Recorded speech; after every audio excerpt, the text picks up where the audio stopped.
بسم الله الرحمن الرحیم. دا خبره زما ډیره جدي دي او په جدي طریقه باندې ووري. دا د ټولو هغه لنډغرو ځواب دا چې وی بابایتان وطن افروخت یا بابا هیواد خرڅ کړ. راځئ ګورئ. اول خو دغه لنډغر ټول د عبدالله تر شا ولاړ وو او چغې وهلې چې افغانستان قدرت باید 50-50 سي. دغه په لوی لاس په ولسمشر باندې 50-50% که خو مسؤلیت 1% هم ونه منه. باوجود د دې ځان ته یو مصالحې علي شورا جوړه کړله او د هغې رئیس ځان وټاکه. هغې کې 500 خوشه کاریګرو کار کو. هغه 500 کسانو ته هم معاش او تنخواه د دې ډوډۍ هر څه د حکومت له بودجې راتلل. 50 سلنه یې دلته قدرت واخیسته. ورپسې یو مکمل ځان ته وزارت غوندې یو سیستم جوړ کړ چې په هغه کې 500 خوشه کاریګرو کار کو. یو 50% خو حکومت د عبدالله سره شو. پاتې سو ولسمشر سره 50 سلنه حکومت. په دې 50 سلنه کې ورسره امرالله صالح لومړی معاون ور شریک و، سرور دانش ورسره شریک و، ورپسې د محقق سیال ته هغه شریک و، ورپسې جنرال دوستم ته جنرالي واخیستله، ورپسې عطا محمد نور قدرت کې و، ورپسې بسم الله محمدي دفاع وزیر سو، ورپسې دغسې نور ټول په قدرت کې و، ټول په پاور کې و. ښه که چیرته تاسو وایئ چې ولسمشر دغه وطن خرڅ کړ یا دغه هیواد خرڅ کړ یا هیواد وپلوره لاړه وتښتېده، نو دغه تاسو کسان چې کله په واک کې وو، کله په چوکۍ کې ناست ولې تر اخرې ورځې پورې غلي وو؟ کیسه څه وه؟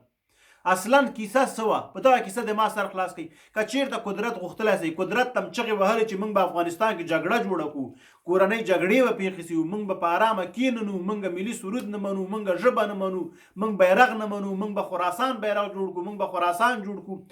دغه چغې سې م کله وهلې، دغه نارې م سې وهلې. دغه مسؤلیت ته به موږه هم ورکړې وه چې کله په قدرت پسې دومره مړه وئ، قدرت پسې دومره تږي وږي وئ، مسؤلیت ته وږه ورکولم دا د یو چا غیرتي کار ده. کله چې مسؤلیت ته وږه نه ورکوئ او یوازې د قدرت تږي یاستئ، نو بیا ولسمشر څه ملامت ده. او راځمه دومې موضوع پسې. مخکې له دې چې حکومت سقوط وکړي، هیواد سقوط وکړي، کابل سقوط وکړي، د تا د دفاع وزیر څه ورته وایي بسم الله محمدي و چې هغه به تر اخره سلګۍ هلته ولاړ وی. ولسمشر غوښتل چې سبا غرمه ورسي هغه سره وګوري، ولې هغه پنجشیر کې حاضر ده، د شپې تښتېدلی ده. امرالله سالم د شپې ځان باستلی پنجشیر کې حاضر ده. خیرت خو د ولسمشر چې کله په کابل کې پارک کې ناست، ته ولې تښتي؟ ته له ولسمشر نه قدردان یې، ته له ولسمشر نه زیات یې، ته له ولسمشر نه هوښیار یې. خیرت خو ده چې هغه په کابل کې ناسته، ته ولې تښتي؟ عبدالله چیرته و؟ ورپسې سرور دانش چیرته و؟ محقق چیرته و؟ بیا څه هیواد لا سقوط نه و کړی. دی وخت ته د لنډغرو دا محقق او دانش او خلیل او پلانی او بستانی احمدضیاء او دغه ټولې په پاکستان کې حاضر و، اسلام آباد کې حاضر و. خیرت خو څه خبره وه؟ تاسې تر اخره اول نه تر اخره د چغې ولې طالب د پاکستان مزدور دا هغه ده، ته بیا ولې پاکستان ته ځي؟ ولې تللې؟ ناست به وي وطن کې به ناست وي، جګړه به دې کړې، دوام به دې ورکړی و. تاسې دا غیرت نه لري، دا جرأت نه لري. ښه دا یو ولسمشر چې وطن پرې خرڅ کړ، ته چېرته ولې؟ دفاع وزیر ته وي، لومړی معاون ته وي، در سره مصالحې شورا تا سره وه، د افغانستان 50 سلنه حکومت تا سره و، ته ولې لاړلې؟ تا ولې وطن پرېښوده؟ ګورئ دغه ټولې خبرې په ولسمشر پورې نه دي تړلې چې ولسمشر دا وکړو دا وکړو دا وکړو.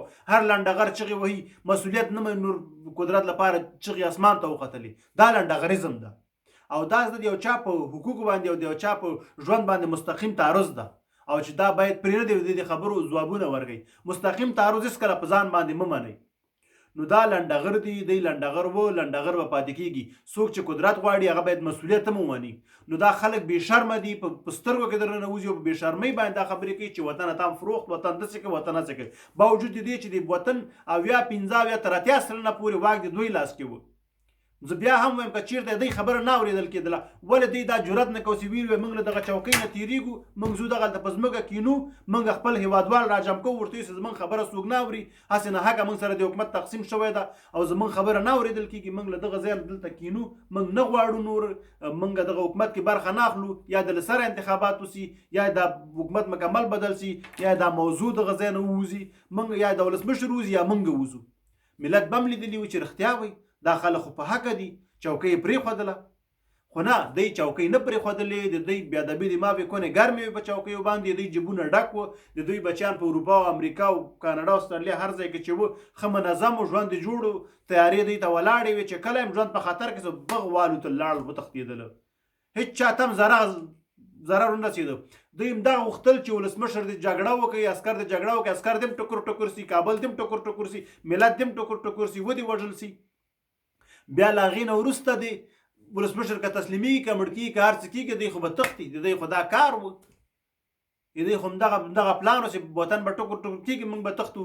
بیا به یو کال یو نیم کال وروسته به بېرته راځو دې هېواد ته، پیسې به راسره وي، خلک به وږي تږي، موږ مجبور دي راجم سي ځکه موږ سره پیسې دي. نو همدغه د دوی پلان و، همدغه د دوی کار و چې ولسمشر ونه غوښته. که دوی غوښتل چې دغه هېواد بد سي، اویا سلنه واک د دوی لاس کې و، خو نه، دوی خپله هم نه غوښتل. دوی اوس خپله بېادبي دماغي پرتوګ یې خپله لړلی ده، په ولسمشر باندې پاکوي. دا پرتوګ هم چې لړلی دا په ولسمشر مه پاکوئ. ولسمشر یو د غیرت کار کړی، د ننګ کار یې کړی، د ویاړ کار یې کړی، د تاریخ کار یې کړی. دا به د تاریخ په صفحو کې ولیکل سي چې ولسمشر د افغانستان د میلیونونو خلکو ژوند وژغوره. دا کار ګوره ډاکټر نجیب هم کوه، خو مسعود پرې نه ښوده، تر هغې پورې جګړه وکوله. مسعود د حکمتیار دوستم دغه ټولو کابل وویشته تر څو یې کابل ټکر ټکر کړ.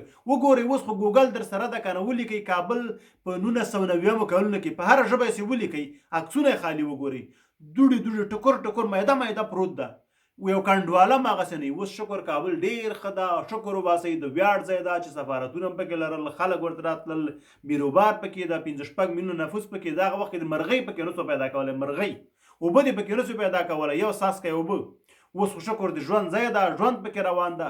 ګورئ لنډغرزم چې ده، هغوی د افغانستان په بربادۍ کې خپل خیر ګوري، او دغه خیر چې دا دوی اوس ونسو کولی چې خیر یې ونی، ځکه مې غلاګانې چې کړې وي اوس هغه طالبان یې رسوا کوي، یا یې اخلي، له ډاره نسي هېواد ته نسي راتللی، او دوی غواړي چې دغه بابا بدنامه کړي، ولسمشر بدنامه کړي، تر څو ووایي چې ولا دا ولسمشر دا کار وکړ. دوی دغلته په اروپا او امریکا کې چې مظاهرې هم کوي، دا یو لنډغرزم مظاهرې دي. دوی دا خپلې غلاګانې دې هم وایي چې دوی څه کړي کابل کې. دوی دا هم بیان کړي د حکومت تېر حکومت چې و چې دا ټول موږ په واک کې وو، دومره غلا کېدل، د ورځې څومره عسکر وژل کېدل، څومره خلک وژل کېدل، څومره په کورونو باندې په جنوکیو باندې جنسي تیاره کېدل، څومره ځوانان شهیدانېدل، په دې دوی خبرې نه کوي.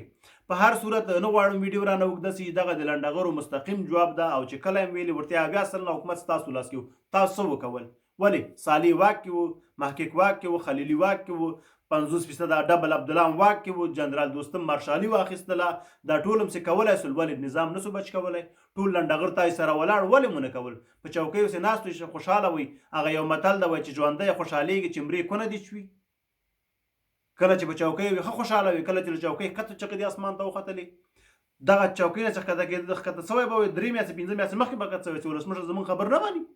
دا کار به دې کړی و، چا ونه کو. په هر صورت مننه ملګرو چې موږ سره یاستئ. په یو لایک او کمنټ زموږ ملاتړ وکوئ. لاراوا یوټیوب چینل د سره سبسکرایب کړئ. قربان مو له مینې، تر بلې ویډیو د خدای په امان. په مخه